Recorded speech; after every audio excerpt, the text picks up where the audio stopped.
Hi, good morning guys. So ito na. Nag-abot na ni pertindaghana nga tawa-tawa ato ning hinluan para ito na makasab nato in uban no. Pasensya na sa among background kay ang among mga silingan, mga music lover. Ato po'y nagtuktok sa ibabaw nga bahin. Sa mga naghatod ani kay Ma'am Marilo Castillo, kay Ma'am Arlene Igona Sitoy Alipuyo and naapoy gikan sa Mapua, gikan sa Basakan ko sa Mapua mga kaigsuunan. Thank you kay Alvin Ihok nagato diri sa barangay Sabang. So isa ka planggana ni akong tawa-tawa. Akong ipangbilin in mga punuan guys kay para ako itanong din ako masigi pangadyo. Ako rin gihinloan no. Kay para amoy ako pabukalan. So atong timan-an kung suspected dengue na ang pasyente, di lang gyapon na magsalig lang yun sa tawa-tawa no kay ang dengue mga kaigsuonan nahamok siya og mga symptoms.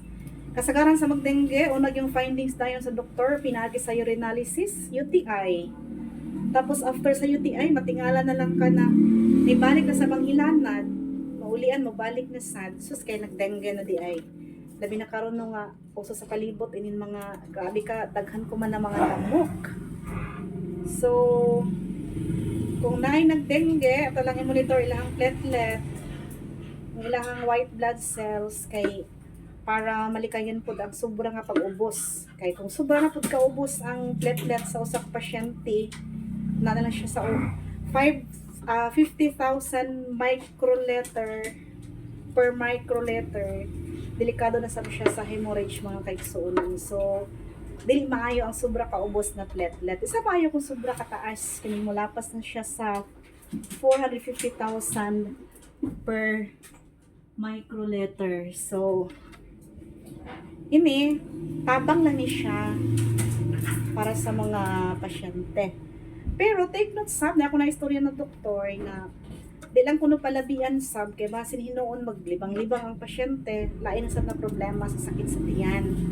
Sa mga dili mo yun, di lang siya pugson na uban na imong paimnon na mo suka. So ayan na lang pugsa siya guys. Kung naay mga tawa-tawa sa inyong palibot, ayon ninyo kuha. Daghan manggimot kuan ay nino mo gamit.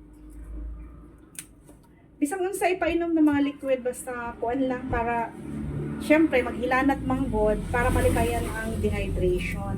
Kaning mahugdan og tubig ang atong lawas, di ba? So salamat sa mga naghatod.